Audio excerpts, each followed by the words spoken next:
They're very poor. They intermingled with these Babylonians. And so when the priest came back and taught them, like what Greg said, taught them, he emphasized the books of Moses, the 5 books of Moses. To the people, that's all they held to. They didn't held to any of the prophets or any of the other writings, the Psalms, the Proverbs, all the other stuff. It was none of it. The 5 books of Moses. So when you have the writings of Samuel, or the books that are in Samuel and Kings, and if you have the books of the David, any of those, they did not recognize it.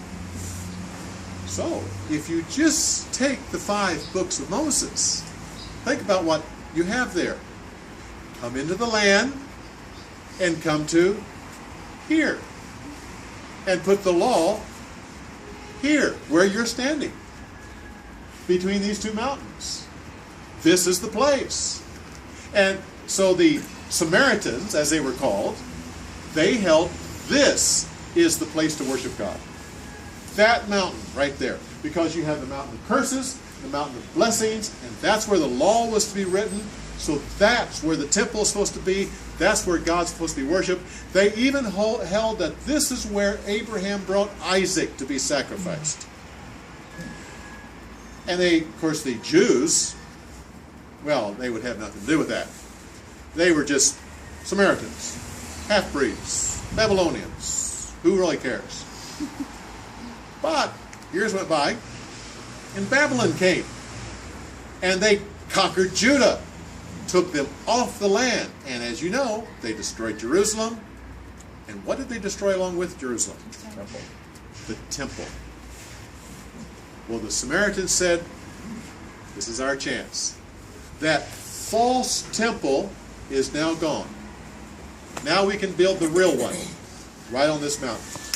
That palace that you saw up there, that's where it was built, right there. The temple. They built a new temple right here during the Babylonian exile. So when the Jews came back and they tried to build the temple in Jerusalem, as you know the stories, the Samaritans were kind of upset about that. You know, no, you don't do that. And then they said, well, okay, if you do build that, let's all worship together. Let me, no. And so now we had 2 temples, the one here and the one there. In the intertestament time, as you're leaving the Old Testament and moving towards the New, you have the time of the Maccabees. And the Maccabees took over this entire area. They were Jews. Guess what they did at that temple? They came in here, leveled it. We finally can get rid of this temple. And it was leveled. And the Samaritans were not allowed to build again. That's still where they worship. Now, that's the background to the story that you're about to hear. All of that.